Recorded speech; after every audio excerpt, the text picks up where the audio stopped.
से स्वागत किया जाए। मैं ये इसलिए कह रही हूं कि हम हमेशा तालियां तो बजाते हैं लेकिन अपने लिए ताली बजाने का मौका बड़ा कम मिलता है, और ये ऐसा मंच है जो मेरे समाज का, मेरे परिवार का, जिस समाज से मेरा बंधन जुड़ा है उस समाज के जनप्रतिनिधि इस मंच पे बैठे हैं, उस समाज की महिलाएं यहाँ पर बैठी हैं। एक बार जोरदार तालियों से आप स्वयं की हिम्मत के लिए, स्वयं की ताकत के लिए ये ताली बजा रही है, ये बताने के लिए कि हम एक साथ हैं। आज निषाद राज जी की जयंती का ये कार्यक्रम है, क्योंकि कार्यक्रम 5 तारीख को पूरे प्रदेश में और जिले पे मनाया जाएगा, और मेरी बड़ी प्रबल इच्छा थी कि उससे पहले मैं अपनी विधानसभा में एक छोटा सा कार्यक्रम करूं, लेकिन मुझे नहीं पता था कि वो छोटा सा कार्यक्रम इतना भव्य रूप ले लेगा, इतना बड़ा हो जाएगा और हमारी आधी आबादी 90% कुर्सियां छीन लेगी। इसकी मैं खुशी जो है उसकी मैंने कल्पना भी नहीं की थी, और वो सामने आया है, और मैं आप सभी का हृदय से आभार व्यक्त करना चाहती हूँ। मेरी जो माताएं और बहनें हैं जो आज पहली बार इस कार्यक्रम में आई हैं, एक बार हाथ उठा करके बताएं कि कौन पहली बार इस कार्यक्रम में आए हैं। ये खास करके हमारे पिंड समाज, निषाद समाज, मल्ला समाज की महिलाएं हैं, और मैं जानती हूँ कि एक महिला को अपनी दहलीज पार करके किसी कार्यक्रम, किसी कार्य के लिए जब निकलना पड़ता है कितनी चुनौतियों का सामना करना पड़ता है। लेकिन एक चीज और भी मैं बोलना चाहूंगी कि जिस कार्यक्रम के लिए हम यहाँ पर आए हैं, ये सिर्फ किसी पार्टी, किसी एक राजनीतिक दल या किसी को कहीं कुर्सी पे बिठाने का कार्यक्रम नहीं। ये कार्यक्रम उस समाज का है जिस समाज के राजा, उन्होंने एक दशरथ पुत्र श्री राम जी, जो कि उस समय एक वनवास पे आए हुए, ना कि वो राजा थे, लेकिन उन्हें जा करके पूरा सम्मान देते हुए गले से लगाया और सीता मैया को उन्होंने चरण स्पर्श किया और उन्हें वहां पे जो है ठिकाना दिया। वो निषाद राज जी की बात कर रहे हैं हम, उनके वंशज हैं हम, जिन्होंने उनको आगे जा करके और गले से लगाया, और उन्होंने हमें सिखाया कि चाहे वो राजा हो, चाहे वो गरीब व्यक्ति हो, लेकिन अगर उसका दिल बड़ा है तो वो बड़े से बड़े कार्य कर सकता है। वो उन्होंने करके दिखाया है।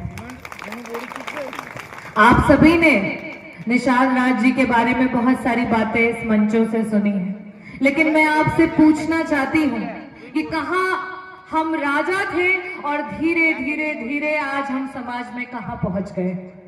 कभी जब हम अपनी तरफ देखते हैं, उन तालाबों के आसपास किनारों पे बसे हुए वो मछुआरा समाज जो आज अपने आप को आगे बढ़ाने के लिए, एक समय की आमदनी के लिए कितना मजबूर हो रहा है, कितना जूझ रहा है। जब हम देखते हैं कि हम अपने बच्चों को अच्छी शिक्षा नहीं दे पा रहे, जब हम ये देखते हैं कि अगर कैसे तैसे शिक्षा दे दे रहे हैं तो उनको हम पढ़ा नहीं पा रहे हैं, जब हम ये देखते हैं कि जब हम अपनी बेटियों को अच्छी शिक्षा नहीं दे पा रहे हैं, अच्छी तरीके से उनका शादी ब्याह नहीं कर पा रहे हैं, तो हम उसी पुराने समय को याद करते हैं कि हम राजा महाराजा से धीरे धीरे कैसे हम यहाँ पर आ गए, यहाँ कैसे पहुंच गए। हमारे बीच में जगदीशपुर से जो है सरस्वती जी, वो हमेशा आती रहती हैं, पर आज मैं स्पेशल आभार व्यक्त करना चाहूंगी आपका, निर्मला देवी जी, अनीता देवी जी का। और मैं ये चाहूंगी कि ये लोग जो हैं वो, क्योंकि मंच पे जगह नहीं थी, पर मैं चाहती थी कि ये मेरे साथ मंच पर आए, मंच पर बैठे, लेकिन आप मंच पे बैठे या ना बैठे, आप मेरे दिल में हमेशा वास करती हैं, हमेशा मेरे दिल में रहती हैं, ये मैं बात आपसे कहना चाहती हूँ। तो मैं ये कह रही थी कि हम सभी ने देखा है और हम सभी ने वो कहानी सुनी है कि किस तरीके से जो फूलन देवी जी के साथ हुआ, वो पीड़ा ने सिर्फ एक निषाद समाज, बिन समाज की बच्ची का शरीर ही नहीं, उसका मन तक जो है उसको भी झंझोर करके रख दिया। और उन सब के बाद शायद कोई और होता तो वो हार मान लेता, शायद कोई और होता तो वो शायद अपनी जान भी जो है वो दे देता, लेकिन वो एक ऐसी वीरांगना है जो उग करके सूरज की तरह खड़ी हुई, सूरज की तरह खड़ी हुई, इतने शरीरों पे वार लेके, इतनी बार उनके साथ कैसे से कैसे गलत कुकर्म हुए, लेकिन उन्होंने हार नहीं मानी, उन्होंने जीत को जाकर के चूमा और वो पार्लियामेंट में पहुंची। वही खून, उसी वंशज का खून हमारे अंदर है और इस कार्यक्रम को करने का उद्देश्य भी यही है, क्योंकि मैं देख रही हूं कहीं ना कहीं हमारे जो पुरुष हैं, हमारे भाई जो हैं, हमारे युवा जो हैं, आज महिलाएं तो 90% हैं, लेकिन हमारे भाई कहीं ना कहीं क्या सोच रहे हैं, कहाँ बैठे हैं और किस विडंबना में खोए हैं, शायद उनको वहां से लेके आने की जिम्मेदारी भी आपकी है, क्योंकि आप जगत जननी हैं, आप माँ हैं और आपके अंदर वो इच्छा शक्ति है कि आप जब चाहे जो चाहे उस चीज को आप धरातल पर चाहे तो खड़ा कर सकती हैं। तो मैं इस कार्यक्रम के माध्यम से उन सभी माओं को, बहनों को, बेटियों को अनुरोध करूंगी कि ये कार्यक्रम की सिर्फ किसी पार्टी का कार्यक्रम नहीं है, ये हमारे निषाद राज जी जो राजा थे और आज जो वो उन्होंने कल्पना की थी कि मेरा समाज जो है वो राजा की जिंदगी जिएगा, और आज हम भटक करके कहां पहुंच गए हैं, उस समाज को वापस से राजा बनाने की लड़ाई के लिए हम सब यहाँ पे बैठे हैं। उस समाज को किस तरीके से वापस से उसका हक अधिकार मिल सके, उस लड़ाई के लिए आज यहाँ पर बैठे हैं। जिन प्रतिनिधियों को आज आप यहाँ मंच पर देख रही हैं, बड़ी मुश्किल, बड़ी कठिनाई से ये जनप्रतिनिधि बनते हैं, वो मैं समझ सकती हूँ। वो हर एक प्रतिनिधि समझ सकता है कि जब एक निषाद, एक मल्ला, एक बिंद उस चुनाव को लड़ता है, चाहे वो एक मामूली सा बीडीसी का चुनाव हो, चाहे वो एक प्रधान का चुनाव हो, चाहे वो जिला पंचायत का चुनाव हो, चाहे वो विधायक का चुनाव हो, कितनी परेशानियों से, कितनी दिक्कतों से, पहले तो एक आर्थिक अभाव होता है, दूसरे व्यक्ति के पास इतने बेतहाशा पैसे होते हैं उड़ाने के लिए, और आज हमारा समाज जो है आर्थिक रूप से कमजोर होता चला जा रहा है। दूसरे के पास सारे तंत्र होते हैं, सारी ताकत होती है, सारी गुंडागर्दी होती है, लेकिन हमारा समाज जो है कहीं ना कहीं, क्योंकि हमारे बीच में एकता की कमी कहीं ना कहीं है, और इसकी वजह से हमारा व्यक्ति जब इन चुनाव में जाता है तो अपने आप को असहाय, कमजोर महसूस करता है।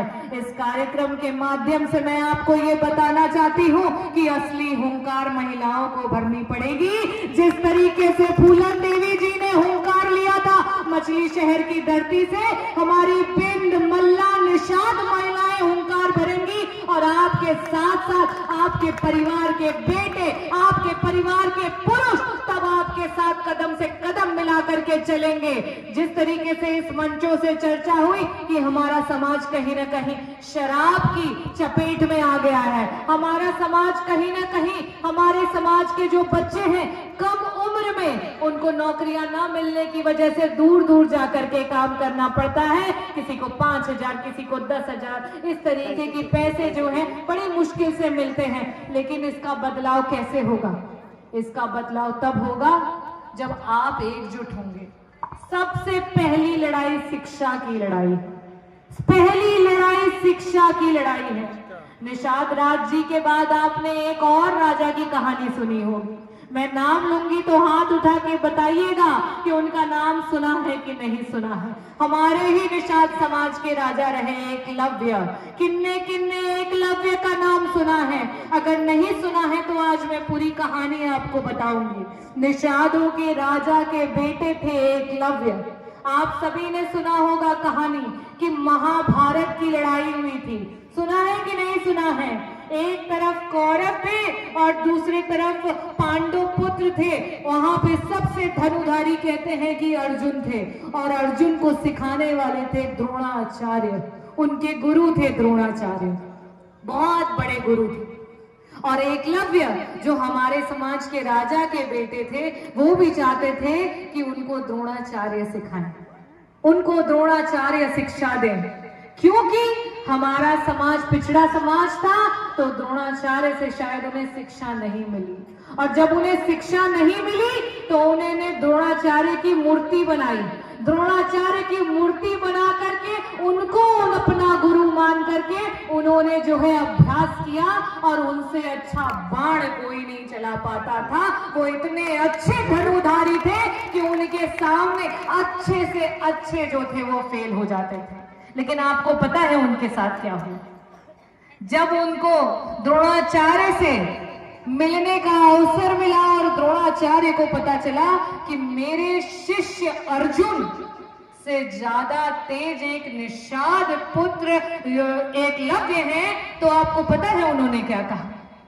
उन्होंने कहा कि अगर तुमने मेरा जो ये पुतला बना करके और मुझे आपने अगर अपना गुरु मान करके अगर आपने सीखा है, तो आपको गुरु दक्षिणा देनी पड़ेगी। और हम बड़े दिलदार होते हैं, हमसे अगर कोई कुछ प्यार से मांग ले तो हम अपना जीवन भी दान कर दें, और अगर कोई आकर के हमसे अकड़ दिखाए तो हम उसकी हेकड़ी निकाल दें। ऐसे होते हैं निषाद राज जी के वंशज। तो उन्होंने जब ये कहा तो उन्होंने कहा कि आप मेरे गुरु हैं, और गुरु ब्रह्मा, गुरु विष्णु, गुरु देवे महेश्वर। तो उन्होंने ये कहते हुए कहा कि आप भगवान से भी पहले मेरे लिए आते हैं, बताएं गुरुदेव मैं आपके लिए क्या कर सकता हूं। उन्होंने जिस हाथ से वो अपना धनुष बाण चलाते थे, वो अंगूठा निषाद राज जी के पुत्र, वो अंगूठा निषाद समाज के राजा के बेटे एकलव्य का अंगूठा उन्होंने ले लिया, ताकि वो आगे जाकर के धनुष बाण में अर्जुन से आगे ना बढ़ पाए। ये कहानी आपको इसलिए बता रही हूं कि कई सालों से हमारे बच्चों के अंगूठे लिए जा रहे हैं। कैसे लिए जा रहे हैं? पहले तो आपको आरक्षण से वंचित कर दिया।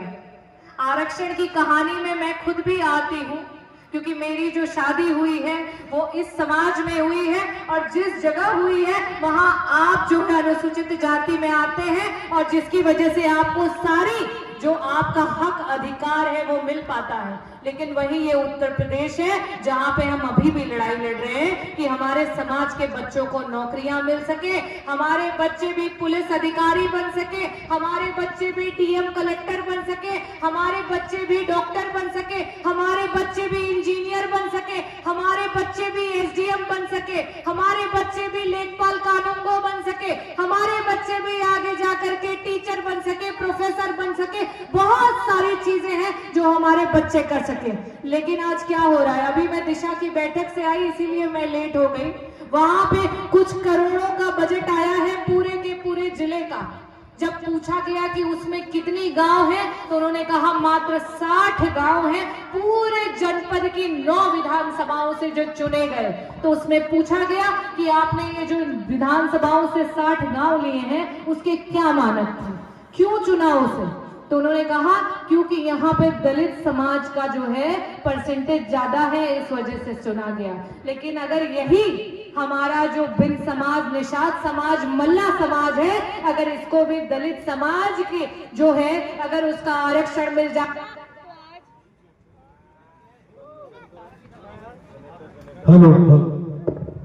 तो हमारे लोगों को भी उन गांव को चिन्हित करके वहां की रोडें बनवाई जाती, वहां पे विद्युतीकरण के काम पूरे किए जाते, वहां जो जो समस्याएं, उन सारी चीजों का निस्तारण होता कि नहीं होता? हाथ उठा करके बताइए, काम होता कि नहीं होता? काम तब होगा जब आप चाहेंगे। और आप कैसे चाहेंगे? जब आप एकजुट होंगे। आधे लोग उधर, आधे लोग उधर, तो आप बताइए कोई मानेगा, कोई आपको आगे ले जाएगा?